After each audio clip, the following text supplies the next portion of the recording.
First thing we're going to do is we're going to deal with this pinion seal. And at the other end, we're going to deal with that leaky transfer case output seal. So that's going to be a little bit of a project. I already checked. This is a brand new U-joint in here that the feller put in. And it's got no pinion play, but there is some left and right. I don't know if you can see it. I have to set the camera up on the tripod because when I push, but either way, I'll describe it. The yoke must be splayed open a little bit because the U-joint is sliding back and forth within its caps in the yoke side, not on the drive shaft side. So I may need to get a new yoke. We'll see. But for sure, we got to deal with that monster leak. Right, Ruby? Oh, she's already comfy in here with your demon eyes because I got my light on. So that's today's project.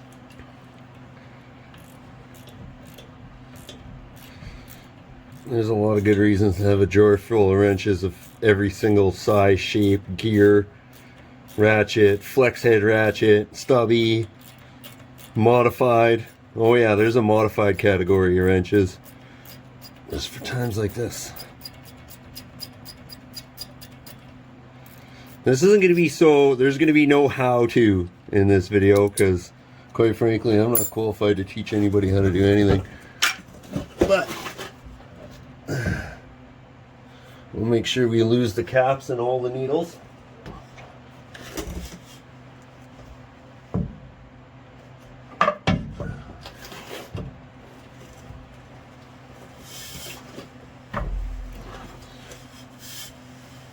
There she is. Also make sure we get lots of dirt and rocks in there. Oh, that's pretty heavy for the drive shaft. Alright. Now to seal time. If you don't have an impact to do this, good luck. That's all I'm going to say. Fortunately, I do. 1 13/16 is too small. Oh, and 1 7/8 is just right. Excellent. Had to dig deep in the old big socket drawer. All right, now we get the Ugga-Dugga out.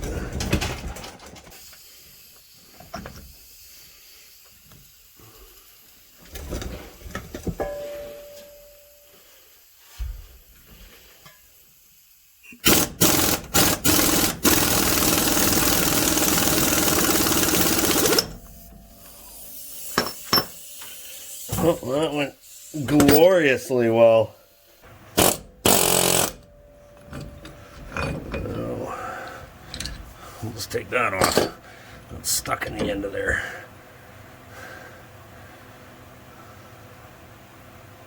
Ooh. Ooh. I don't even know what's going on here. Interesting. Interesting. That seal is missing. Still on the yoke? No, I don't know. Weird. Okay, well, the seal was in 2 pieces. I don't think I've ever seen that. I don't understand what went on here, but here's one thing I do know. There's no play in that pinion when that yoke's tight. So we're going to just reseal it and run it. If we end up having to rebuild this diff, it is what it is. It wasn't howling. That's all I know. Ooh. I wonder what that means. Does that mean it's a Dana 80? That's definitely an 80. Interesting. If this is an 80, then it's not the diff that's original to this truck. Someone has put a 1-ton diff in the rear. Because this should have a Dana 70 from what I gather. Although, who knows?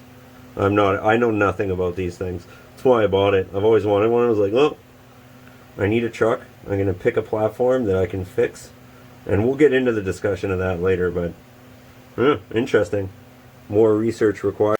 So, yeah, it's no bueno. I saw it was leaking bad when I left, and I was like, well, we topped it up, and I was like, I'll keep an eye on it, and shouldn't leak that bad. She's probably a little low. I'll know when I top it up how much we lost.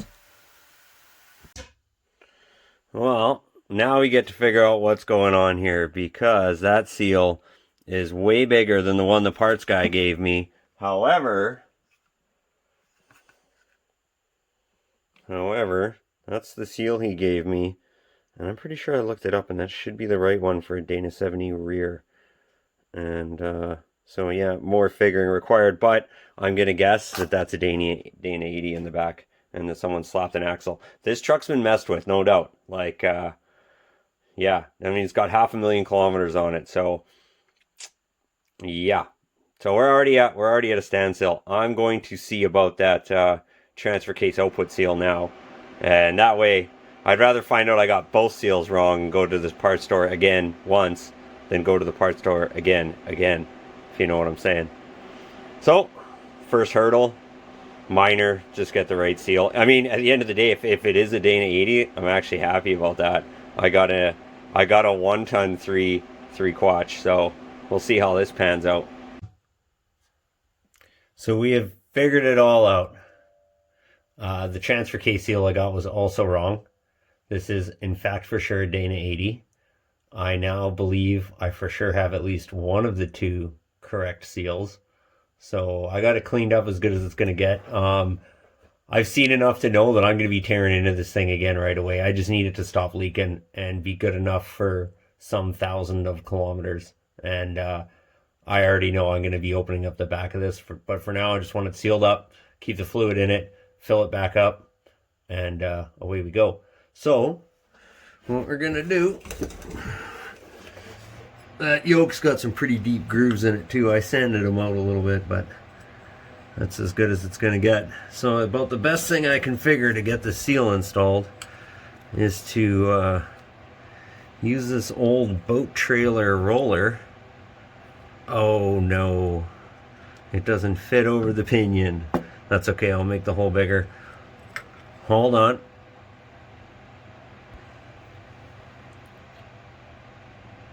Well, we had to abandon the old trailer roller plan. By the time I invested the time in widening that hole, and then I found out it's like metal inside there, I came to the conclusion that this here coffee cup is going to drive that seal just fine. So that's what we're going to do. We'll shake her out real good. So, I happen to know for a fact that this here certified lubricants coffee mug is exactly the same as a Yeti. So if you got a Yeti and you need to change a pinion seal on a Dana 80, well, friend, you're in business. Oh, this might not work so good. Oh, yeah, we're only getting the one side. That's okay, we will use it the way we know how. Alright, now we have to tap it in with the other metal.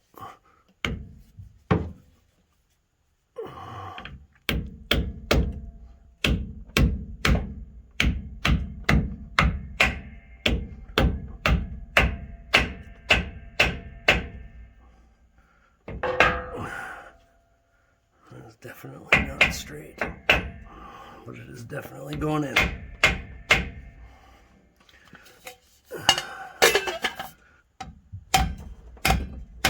Oh, that hammer really hurts that coffee cup. There we go. Oh, it rolled all the way over here.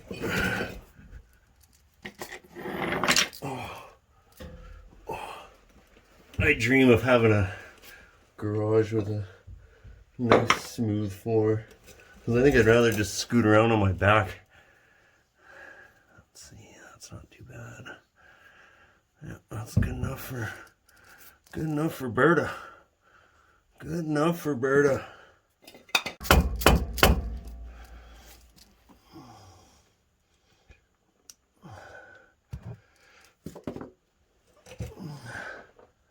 I think that's gonna work out perfectly. Oh no. Oh no. Oh, silly man. I forgot to put the shim in. Well, guess now we can verify if that seal rolled over.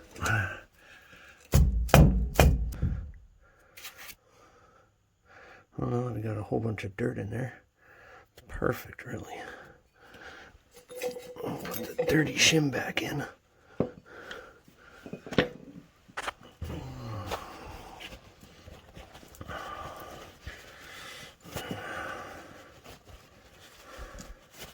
I realize there's brake cleaner sitting right there, but that stuff is spendy. I like to use it sparingly.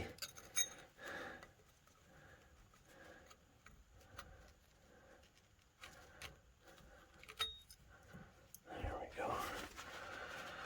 I'm not too worried about a little dirt getting in there, to be honest with you, because if you saw what I saw, you'd know that there's a whole bunch of grass in there already, and I ain't pulling the pinion out to deal with that right now. I'm hoping that good old forged Dana steel is more than up to the task of chewing on some weeds. Alright, I'll go grab my impact, I'll rattle that on, I'll torque it. I'm going to do all that off camera because it's all loud noises anyway. And then we will move to the front. So for the front, the seal that they gave me originally was too big, because from my understanding it was for a heavy duty transfer case. This is just a regular 241, and it was like a boot style, and the one that I took out was exactly like the one that I put in just now. So this one's installed, and it's also like $11 versus $70. So we're gonna run this one. Also, the socket that takes the rear pinion nut off is also perfect for driving in the transfer case output seal. Win. So I'll throw the drive shaft back in, and that's gonna wrap it up for today. Top up the fluids and whatnot. Also, if you guys can, I recognize that sticker from a mile away, but if you know where that's from, then you know it's got to go. Because that right now is the lift pump. His truck still has the mechanical pump on, I've discovered, but it also has this electric lift pump feeding it so that the fuel pressure doesn't drop too low, so that it doesn't kill the injection pump. These things are known for lift pumps overheating injection pumps and then grenading motors. So this thing has other issues too that we can get into in the future, but for now we're looking for a replacement one of those.